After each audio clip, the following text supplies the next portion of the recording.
Suffolk University Spanish professor and author Iani Moreno recently published a groundbreaking book, Theater of the Borderland: Conflict, Violence, and Healing.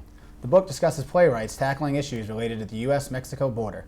Temple Street reporter Jeanette Origel sat down with Professor Moreno to learn how young Mexican playwrights are becoming the new voice of the borderland. Thanks, guys. Hola, Profesora Moreno, and thank you for joining us today on Temple Street. First off, I want to congratulate you on your publication of your book, Theater of the Borderland: Conflict, Violence, and Healing. So tell us, what is Theater of the Borderland? It's a book where I talk about the new theater currents that dramatists from northern Mexico are writing about. They're talking about the border, and I'm analyzing about 30 plays by these playwrights of northern Mexico. So I am talking about the new current, the new aesthetic that they're using to write these plays, but at the same time, I've been able to weave in and talk about the history, the socio-political turmoil that the area is going through as well, and the history. So how did you first become interested in the issues in the U.S.-Mexico border? Was there a particular event or a trip that you took that made you want to write this book? Yes, I was in Mexico in the 1990s, and I was in Mexico City, and I met this famous playwright, and we were invited to his house. He was the best player at the time, Emilio Carballido, and then at his house I met another playwright, Hugo Salcedo, who is now currently one of the most famous, most prestigious.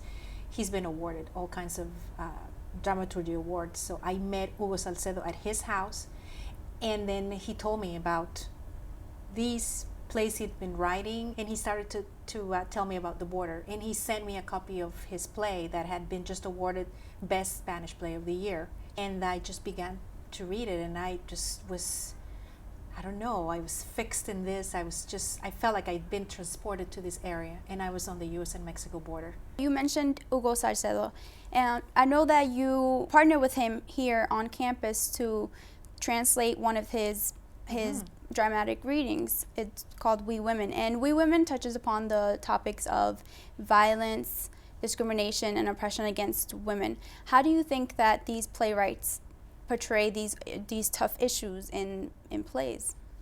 What they try to do is they try to show the very crude reality. They're really not going to mince words.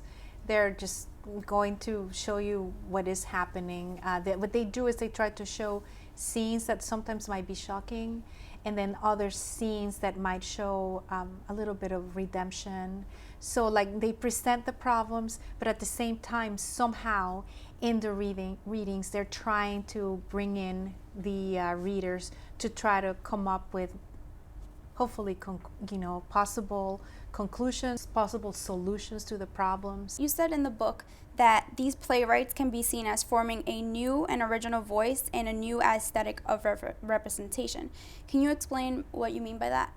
Yes, because they are, as I said, I said new dramatic voice because the messages that they're sending, you can hear them over and over again as you read their plays. So they're very similar voices talking about the border, some of the problems that are taking place at the border, some of the causes of these problems and solutions. So that's, when I'm talking about them in unison, explaining, talking, making us want to react and make changes. I know that in Mexico and Latin American countries, there has been a up-and-coming epidemic that has actually been going on for a long time, but it's getting a lot of attention right now, of missing and murdered women.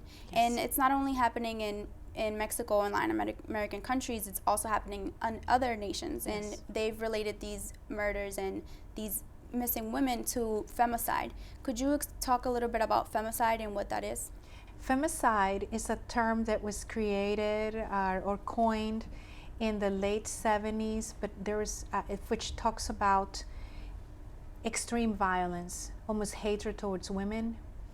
And then this hatred is by men towards women, and then you see it then in the way that women are treated, and in the way sometimes women are killed because of this single fact of just being women. Our perception of Mexico is usually related to immigration and drug trafficking. How do you think people can move on from that, from the comments that are being shown in mainstream media right now? I think we have to remember that we have to go back in history a little bit and then know that in the 1940s, people were invited to come to the United States because of the Bracero program as guest workers. So that's one of the main reasons why they arrived. And that these people are coming in here because they're human beings and they need to make a better living. And that Mexico and other countries in Central America and other parts of the world are not providing enough. So we have to remember that these are just human beings trying to make a living, and that most of them are good people. The majority are good people. We also have to remember that in Mexico, there's some people that are trying to find solutions. If Mexico provided, I think, a better living for their inhabitants, then they wouldn't have to leave. But we have to remember that this has been happening for a long time. And also that the United States is providing jobs for a lot of these people here. And these are jobs that most people don't want and that need to be filled. Do you see theater as a platform for healing and hope? I do. And I think that the playwrights are hoping that this will be this platform where people will start talking, and then we'll try to find solutions, because they know that right now, Mexico as it is, and then remember, for me, these writers are at the forefront because they're seeing things that maybe other people haven't been able to see yet. Do you think that they act as a form of activism? They do, and I think that, some of them try not to be political, but I think most of them do, and I think this is a way of doing that. Like if you read a lot of the plays, like the play by Hugo Salcedo that won the Tirso de Molina that we started our conversation, he says at the end, all the people have to rise up and complain and try to create changes. So yes, I think they do that by bringing the political message, but also by trying to train new playwrights, new actors. And I think by trying to bring people like me, the critics, to talk about their plays, so that I can maybe get other people interested in what they're doing and in the plight of the people of the Borderlands.